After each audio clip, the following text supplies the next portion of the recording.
I really think you're going to like this next story. Let's check it out. Here at the Newburgh Civitan Zombie Farm, we like to scare people. This right here, this is the Newburgh Junior Civitan and the Newburgh Civitan. So the adult club sponsors a junior club. Their events and our events kind of coincide like Zombie Farm. Zombie Farm is our biggest project. It's a year-running project. The adults invite the juniors down to start working on the house probably July, and then we work July, August, September, and right up until October.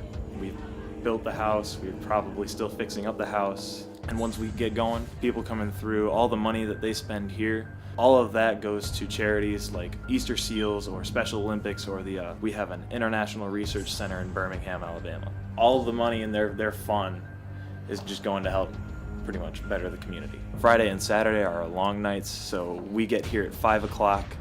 They start doing makeup probably 5:30, and at 7 o'clock we're in here until midnight scaring. It's a lot of fun. I mean, I've been working here for about 5 years. Kind of works on kind of a level system. Like the older you get, the more you've been here, the more experience you get, and the more you're allowed to do here. We got high school, middle school, junior high kids come down here. We train them a little bit, and they join the club. Then they get to become monsters. We have chainsaws, a bunch of pop-out places. We've got like big doors people sit behind, and we've got little circular saws with the blades taken off. Somebody walking around out front in the Wraith costume. You have Bloody Mary or the Goat. You've got like just this giant head coming out of the darkness. So the horns on the side. It looks kind of like, you could say, a decayed skull of a goat. It's big, it's loud. And it's real close, in your face, loud. Customers are terrified, they jump. Sometimes they even wet themselves. Literally, you know, there's definitely accidents. Every now and then somebody hits the floor. You know, that's what we shoot for. We try to scare the pants off you. It's you know, we scare because we care. A lot of these scenes here, we try to shoot for like a sensory overload. We have strobes and loud noises, and then in your face action with the actors. I like to get right up kind of next to people's faces, so as close as I possibly can without touching them, and I just give them a big old sniff. Nobody likes little quirky sounds with the mouth, or like hearing the teeth chatter, or a sniff in the ear. I've been slapped, I have not been punched. Generally, if anyone here gets hit, it's kind of like, you know, that fight or flight reaction, so it's just a punch. So generally we'd say if you're getting hit, you're gonna want to reevaluate what you're doing, because you're probably doing something wrong. It happens, it happens. We've put people, like our adults, out in the crowd, and then we've had adults that are dressed up come up, take them, and drag them out of the crowd. Also last year, they filled up a gas can with water. Gas can with water. So they came out and they were shaking it around and putting it all around down by the crowd. For our actors here, I mean, it's all high school, junior high students. Everyone here has to become a member of Civitan. They come here, they start learning about it. We have meetings every Tuesday. And up until October, we're kind of prepping them all of September. Showing them here like how to scare and stuff like that. I'll pick a scene for them to go to. We have 50 or 60 scenes. Once you're assigned a scene, someone will be calling you into the makeup room. We have a makeup crew of about 10 people. We'll use latex, and there will be, maybe we'll say we'll put a zipper on your face, or we'll do screws or nails kind of on the sides. Yeah, some gross prosthetics, and then we have a big selection of masks that we also use. So the scene is called Dining Room, and it's a really cool scene to actually see worked. The people will be up on these two boxes that you see me standing on, and they'll have one hand in each of these, and they'll pull out over the crowd, and it looks really crazy, and they can twist backwards. But this scene, besides these two, we have one person back over in the box, and they have a circular saw, and they can kick on a strobe light and come out from the box. And then they also have people on the table or underneath the table and in the meat seat that we call it. Everybody's ready for Halloween, and you have the smell fall in the air, and the crops being harvested. It's just the mood. People like the adrenaline rush of the haunted house, you know, come out here and have a good time. It's a cool way to blow off some steam and stuff, especially if you're coming out here down on a Halloween night. Whenever we're running people through, whenever we kind of hit the last group of the night, we try to give them like the biggest, best scare that we possibly can. At the very end of the house, when they're coming out and the chainsaw hits, we have all of our actors come to the end and chase them all the way out to their car, stuff like that. So it's just kind of a cool way to kind of end their Halloween night. I think people like being scared because in everyday life they can't get that adrenaline rush that maybe the horror gives you. So that's why you watch horror movies for like the jump scares, or you play scary games maybe, or hide and seek tag and pop out at people.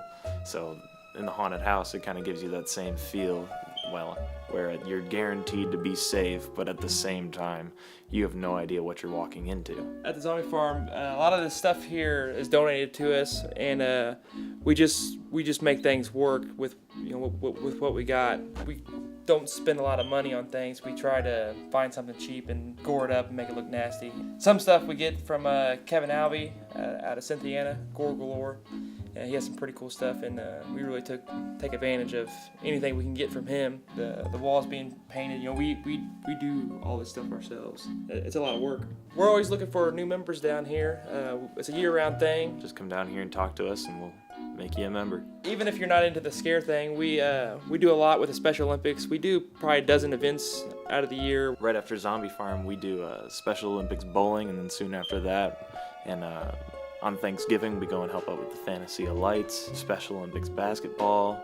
In mid-December, we even go back and help out with Fantasy of Lights again. The Winter Games, they do games in Evansville. We wrap some presents with a FOP for the kids. We do the Polar Plunge in Boonville at Scales Lake. It's a really good and easy way to get involved in your community. Check us out at zombiefarm.net. We're here all through Halloween. Stay tuned. We'll be back with more AGLIFE.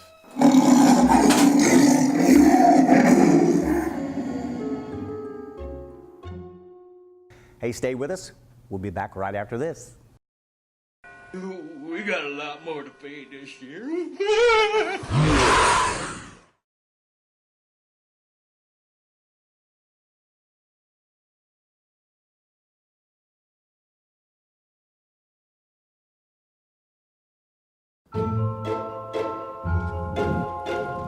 Welcome back to AGLIFE. Frank is back with us today, and we are doing another Halloween edition of cooking. So today, Amanda is here to show me a really good recipe with pumpkin once again. That is right, because when we think of Halloween, we think of chili, don't we? Absolutely. Chili is one of my favorite things to make. Yeah, absolutely. So most of the time when we think of Halloween, we think of serving chili the night of Halloween. That's always a good tradition. So one of the things about chili is that you can make it healthy. Chili is a great meal for the kids, the family, but it has lots of ingredients in it for nutrition. And a lot of good vegetables. You're getting your protein with the meat. Absolutely. And we're gonna sneak a fruit in, actually. Yes. Quick ag fact, pumpkin is actually a fruit. Most people think of it as a vegetable, but it is a fruit. So we're sneaking in a fruit with our other vegetables, our beans, and then our protein source. So. Absolutely. And like you said, we are gonna put pumpkin in this chili, and you are not gonna be able to taste it. I can't wait. So let's go ahead and get started. Yes, absolutely. So what have we done first? What we have is we have browned a pound of ground beef. Okay. So we have already done that for you. And we are going to add, very simple recipe. We are gonna add 2 cans of tomatoes. Diced tomatoes, right? Diced tomatoes, okay. yes. And this just equals about 3 cups of tomatoes. Great. So we're gonna add those in there. Love diced tomatoes. Make everything good. And then we are gonna add 2 cans of tomato sauce. All right. This makes our chili have some. So this is a super easy Taste. recipe. I mean, as you can see, it's just a couple ingredients. Dump it in and let it cook. That's right, Camille. And then we are gonna add some chili beans. And these are just mild chili beans in some chili sauce, because again, getting the chili beans in there, the only difference is with chili beans is that it has some chili sauce in there. You can also use kidney beans, red beans. Okay. The difference is they're not gonna have that chili sauce. And I bet when they've been soaked in the can like that with the chili sauce, they have a lot more flavor. They do. So it's probably better. They have a lot of flavor. And then you're gonna do some chili seasoning. Okay. Doesn't really matter what brand. Just one packet? Just or- one packet. Great. And you can choose the mild, the medium, the hot. Yes. Today I feel we're like my just husband, he likes hot and spicy everything. So This is just gonna be your mild. Now you can also get get this in low sodium. You can make your own, Sure. however you choose. And then our secret ingredient, that 1 can of pumpkin. This is just pure pumpkin. It's not pumpkin spice. Doesn't have anything in it but pumpkin. And I've never heard of pumpkin chili. I'm very intrigued by this right here. It's that secret stuff. So you're adding in some great nutrients. Now, where did you hear of this recipe? This is one of our UK recipes. Okay. And so we serve this a lot because it's great to, like I said, get in that that good source of nutrients. Sure. And it's hidden in there. You know, kids, adults, they don't even know it's in there. Yes. And you're getting in some vitamins and Yeah. Well, like I referred to my husband earlier, I could sneak this in and he wouldn't even know and get some extra Absolutely. nutrition because he's one of those people that if he knows what's in it, sometimes he doesn't like it. Exactly. So, Exactly. And so we're just going to give it a little stir. all right. And it gives it it makes it a little bit more creamier. Yeah, I can see that. And it, you know, like I said, you can't tell it's in there at all. Sure. You can't tell with the color or anything. And then all we're going to do is heat this up. Our meat is already Done. It's already cooked. Everything else just needs to be heated. Get it right. hot and get it going, and then we're ready to serve. Great. So let's put this thing on simmer and then we will give it a taste. Sounds good. Alright. So we're gonna let this simmer about 20 minutes and then once it's good and hot, we are gonna give it a try. Sounds great. Alright, so we've got this simmered and all the flavors have soaked in. Let's give it a go. Looks good. Looks like it's ready. I'm gonna let you serve it because I will spill it. Sure. Let's stir it up a little bit. We've got our little serving size bowls here. It's really good. So you're gonna let me take the rest of this home, right? If I like it. I'm sure you're gonna like it. Okay, you ready? I am ready. Cheers. Cheers for our Halloween meal. Oh yeah. You can't taste that pumpkin at all. Not at all. It gives it just a kind of smooth taste. It does. It does. It really covers up well, and It you does. don't taste it at all. It does. Well, I can't wait to take the rest of this home and have it for dinner tonight. Yeah, great Halloween meal. Thanks again, Amanda. I know I and all of the viewers really enjoy these recipes. I can't wait to have some more of this chili. Stay tuned. We'll be back with more AGLIFE. Frank!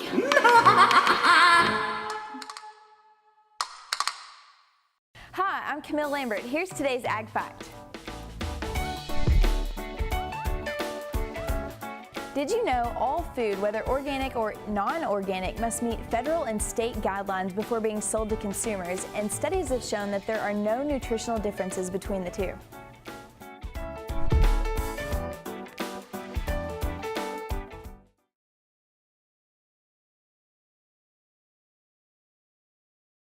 Hi, I'm Scott Mason, host of AgLife. We owe a lot of our inspiration to our show to Hal Wolford and his Backroad stories. Right now, we're proud to present one of those Backroad classics. Welcome to Backroads Classics with Hal Wolford. Folks, there's a guy who once worked here at News 25 who made it to the big time. No, not Chick. Dave. Dave Snyder. Big-time Hollywood makeup artist. Dave Snyder has been a fine photographer for us, but he's leaving. And what makes his departure just a bit different? Dave's not going to another TV station or a radio station or a PR job.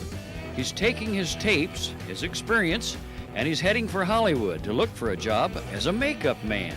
First thing we wanted to know was, Is this a profitable occupation? I mean, once you get in the upper echelons, I guess you can really make some bucks, huh? I really don't know at this point. I mean, I know, yeah, it's profitable, but I don't know in terms of figures, anything like that. Dave is no rookie in the makeup business. He's worked on several movies around here, and he's especially good on shock effects. Ever since Freddy Krueger came along, ghosts, scary things, and gore have become commonplace. Snyder can do that. In the older movies in the past, they would do dissolves. They would show a guy, they dissolve to a shot where they put a little makeup on him, they dissolve to another shot where they got a little more makeup, a little more.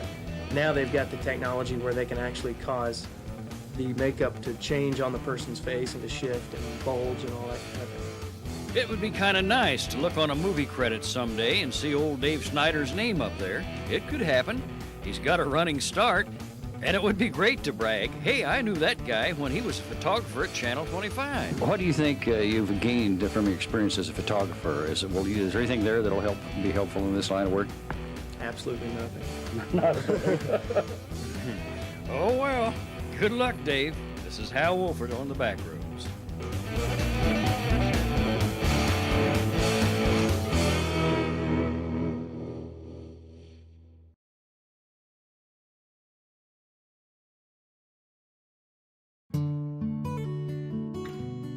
Welcome back to AGLIFE. My name is Camille Lambert, and today I'm at Fall on the Farm in Henderson County, which is an event for kindergarten, first, and second grade students in the county. About 650 kids come to this event. Let's go check it out. So some of the different stations today that the kids get to do are they get to make a chia pet, which is technically just grass seed in a pot, but they create a cute little plant pot that the seed grows out of, and it looks like a person. So that's a fun activity for them to do. They next get to see a live dairy cow, and that's inside, and they get to take pictures with it. They also get to do a thing where you talk about money and how expensive it is to farm. They get to come to my station and learn how to grow a plant by making a fun bracelet. And then they also get a story time where they get to make a pumpkin smoothie. And then the beekeepers of Henderson are here as well, and they have a live beehive that the kids get to interact with and see. This one is the biggest hit for the day. This is the petting zoo. And here we have one of the horses. He's asleep right now. I think he's worn out from all the kids. We have so many different animals that the kids get to interact with. A lot of times it's their only time to see a goat. So it's really cool to get to see these animals and interact with them, and the kids just love it. Wow, that was such a great time. Stay tuned. We'll be back for more AgLife. You know, we brought you some exciting stories here on AgLife, and we have a lot more stories to tell. Write us at aglife@tristatehomepage.com. Let us know what you'd like to see in upcoming episodes of the show. Hey, and if you know someone with an interesting skill or hobby, we'd love to feature them on our show too. Thanks for watching. We'll see you next week.